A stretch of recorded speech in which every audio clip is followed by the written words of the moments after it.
хамгийн орчин үеийн технологи, эмч нарын ур чадвар Монголын ангаах ухааны салбарт шинэ хуудас нээж байна.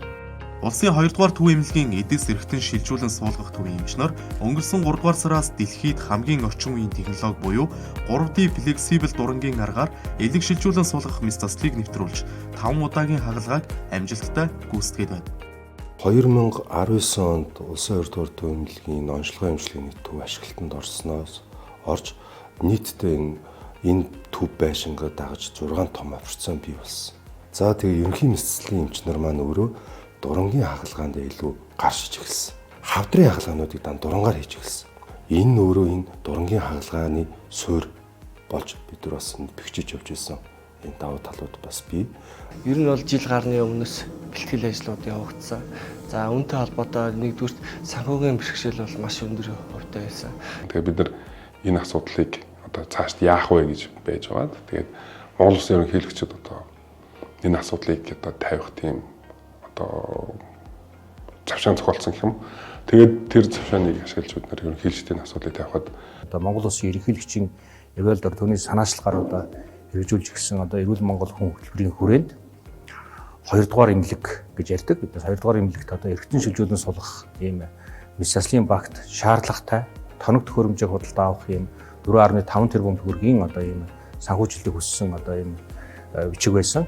Төрийн тэргуун маань тууштай болон маш хүчтэйгээр дэмжлэг үзүүлснээр улсын 2 дугаар одоо төв эмнэлэг дээр маань эдис эрхтэн шилжүүлэх сулгах төв маань маш амжилттай ажлуудыг эхлүүлээд явж байгаа. Энэ төсөөл хэрэгжснээрээ Монгол хүмүүс одоо очир дараалал нь багасж ингээд 20 дугаар эмнэлэгт эх орондоо одоо илгэн садныхаа хажууд энэ одоо хаалгаа хийлгэж амжилттай эдгэрэх ийм боломжийг олгож байгаа учраас бид бүхэн төслийг анханасаа бол дэмжишээ.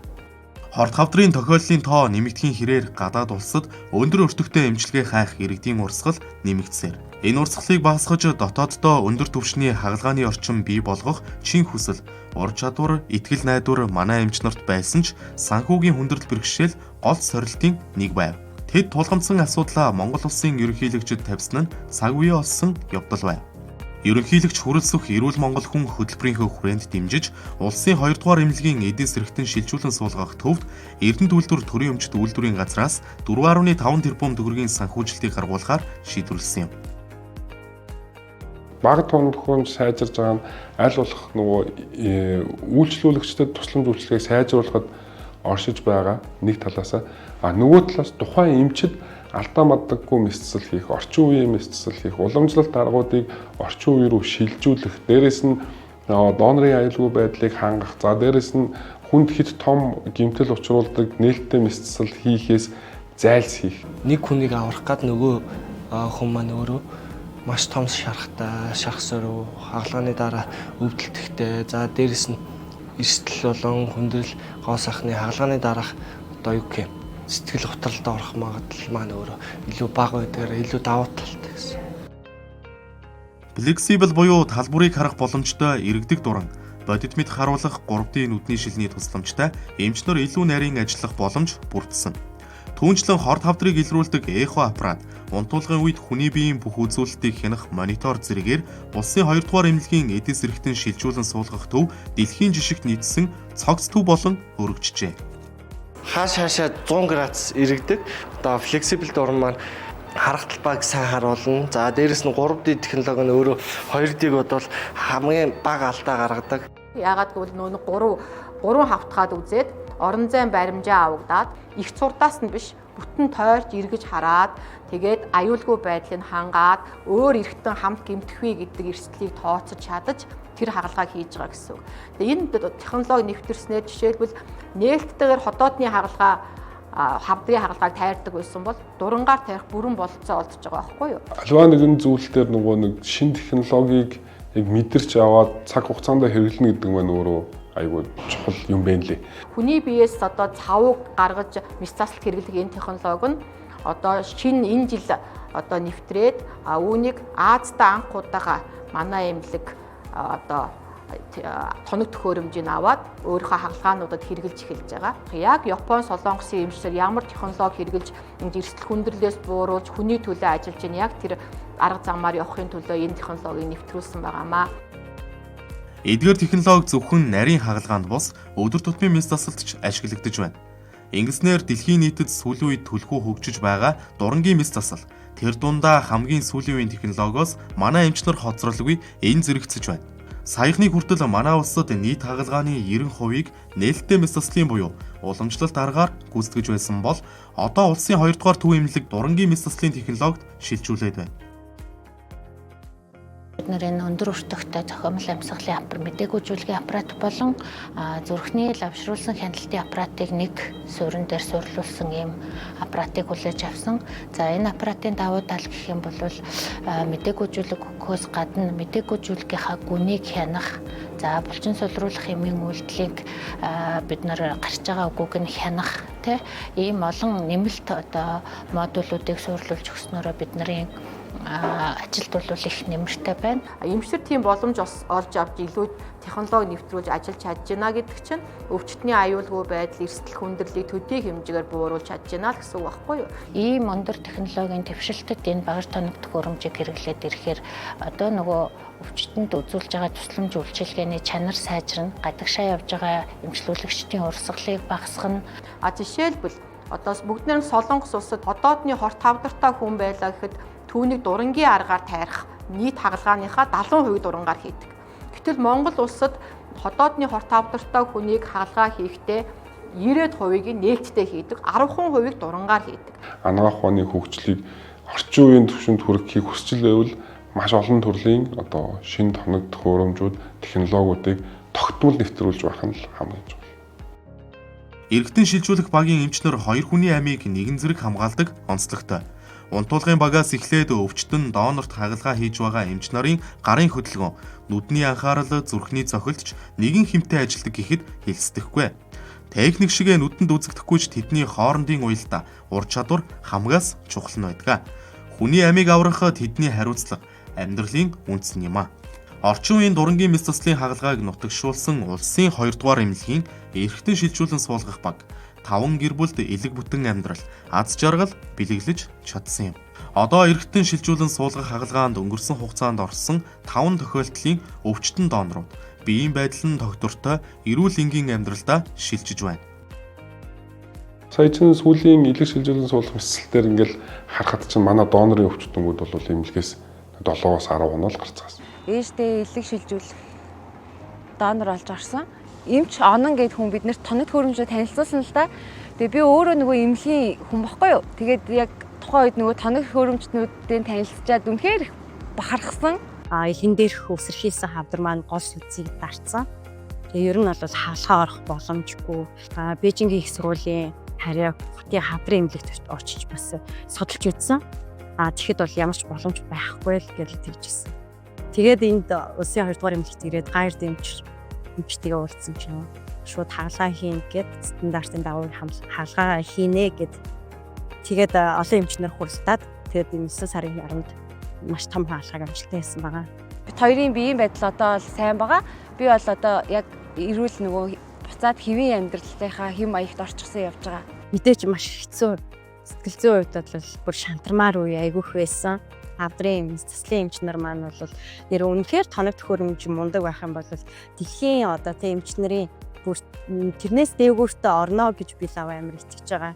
Тэр хаалгааныхаа баг хамтаа олон насан туршдаа баярлж яваа. Тэгээд ээжийнхээ амь насыг аварсандаа бас маш их баяртай байгаа. Хаалгааны одоо шарх маань баг итгэцэн байгаа бүгдөө. Ямар сайн дээр намайг чи өвдсөн юм уу? Өвдсөн шинж алгаал гэж хүмүүс тэгээд байгаа. Амьдрах одоо тий нас хайрлсан алтан гартай эмчнэртэй бүгдэнд нь баярлалаа гэж хэлмээр байна. Амьдрал итгэлээр бүтдэг. Өвчтөн донор хоёрын итгэл шинэ амьдралын эхлэл болж байна. Харин тэр итгэлийг бодит болгосон эмч нарын ур чадвар, сэтгэл зүтгэл Монголын анагаах ухааны хөгжил, хүнлэг ёсны гэрэл болон гялалцаж байна. Нэг удаагийн хөрөнгө оруулалтаар авч хийсэн их хэмжээний одоо сайн чанарын багаж гэдэг бол тухайн эмнэлгийн мэс заслын хөгжлийг одоо нэг төвшөнд байж хахад тэдгээр зүйтэй болчиход ердөөсөө хид хідэн алхмаар урагшлуулт юм билээ. Тэрийг манай эмнэлэг бол одоо маш сайн мэдэрсэн. Манай улс 1996 онд анхудаа эрхтэн шилжүүлэх хагалгааг ганцхан удаа хийгээд тоног төхөөрөмжийн дутагдлаас болж завсарлаж байсан юм. Улмаар 2011 оноос хойш илэг шилжүүлэн суулгах мэт заслыг эрчимтэй хийж эхэлсэн бөгөөд түүнээс хойш өнөө хүртэл хавдар судлалын үндэсний төв улсын 1-р төв эмнэлгийн эргэтэн шилжүүлэн суулгах баг 300 гаруй хүнд энэ төрлийн хагалгааг хийж амь насыг нь авраад байна. Гэсэн ч сүүлийн жилүүдэд хорт хавдрын тохиолдол олширч манай улсын нас баралтын тэргүүлэх шалтгааны нэг болж эмнэлгийн дараалалд хорт хавдартай өвчтний хүлээгдэл нэмэгдсээр байгаа юм а. 2019 онд эрүүл мэндийн яам болон сангийн яамны хамтарсан судалгаагаар за жилдээ 21636 иргэн 25-30 мянган $30,000 зарцуулан одоо гадаад улс руу эмчилгээний онцлогоонд явж байна гэсэн судалгаа гардаг. Энэхүү одоо мөнгө урсгал маань зөвхөн одоо эмчилгээний онцлогоо урьдчилан сэргийлэлтэнд явж байгаа. Энэний гэхдээ дийлэнх хувь нь хорт авдарт зарцуулагдаж байгаа гэсэн бас тоон үзүүлэлт байдаг. Донороо олчихсон одоо хүмүүс маань очроо хүлээж дарааллаа хүлээж одоо жил хэрцээ очролдог ийм одоо нөхцөл байдлыг бид одоо үзэж танилцаад биднийг гайхаж байсан. Тийм учраас одоо манай захирлын зөвлөлийн зүгээс манай төлөөлөл өдөр зөвлөлтөд одоо танилцуулж 2-р эмнэлгийн одоо хамт олонтойгоо бид бүхэн төслийг хэрэгжүүлэх юм шийдвэрийг гаргасан. Тиймээс энэ чиглэлд илүү анхаарч төв эмнэлгүүдэд чадваржуулах шаардлага бий. Тэгвэл хоног төхөөрөмжөөр хангаад өгвөл манай эмчнэрийн ур чадвар хангалттай өндөр түвшинд хүрснийг улсын 2-р төв эмнэлгийн мэс заслын багийн хамт олон нотолж байна. Нөгөө тээгүүр энэхүү төрийн бодиттой дэмжлэг ямар ч өвчнийг эх орондоо эмчлүүлж болдог гэсэн итгэлийг иргэдэд өглөө. Илэг шилжүүлэн суулгах хагалгааг одоо ингээд 5 хагалгаа хийсэн. Цаашдаа бид нар энэ хагалгааг эргэжил 20-с 25 болгож өсгөх тийм бодолтой байгаа. Гэтэ энэ мэдээж нөгөө санхүүжилттэй шалтгаална. Ирээдүйд бол одоо бол бөөр шилжүүлэн суулгах тухай яригдж байгаа.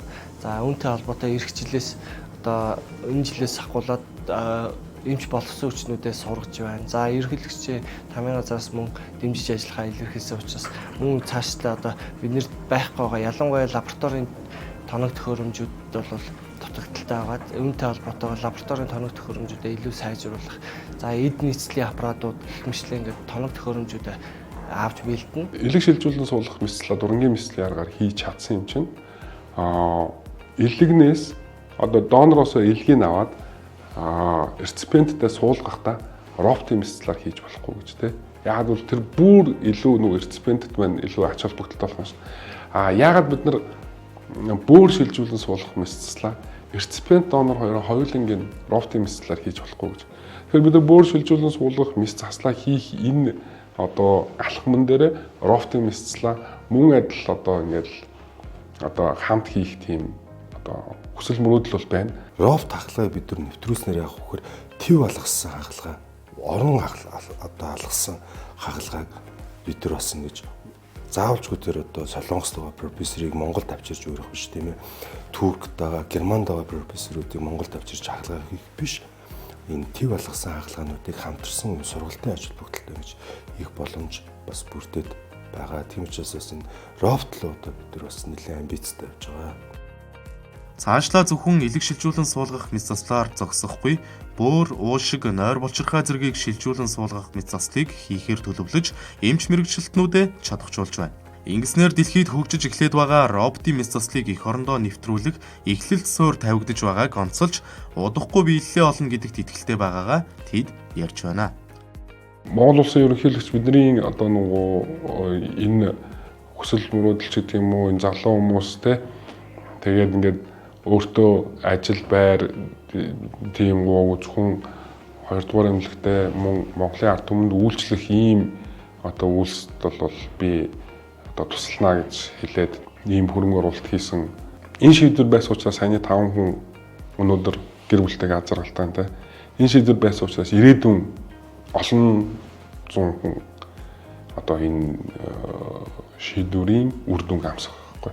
Ийм одоо улсын хэмжээнд үр ашигтай, өгөөжтэй энэ бол эдийн засгийнхээс илүү нийгмийн чиглэлд одоо өгөөжтэй ийм төслүүд дээр бол бас эрдэнэ төвлөрөөр тодорхой төвшөнд бизнес төлөвлөгөөний хувьд оролцдог.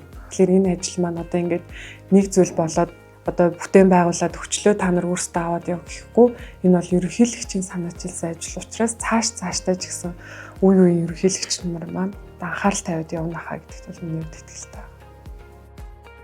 Төрийн оновчтой дэмжлэг, эмчнэрийн хичээл зүтгэлийн хослол Монголын эргэтэн шилжүүлэн суулгах тогтолцоог шин шатанд гаргаж, ирээдүйн хөгжлийг өртөөлж байна.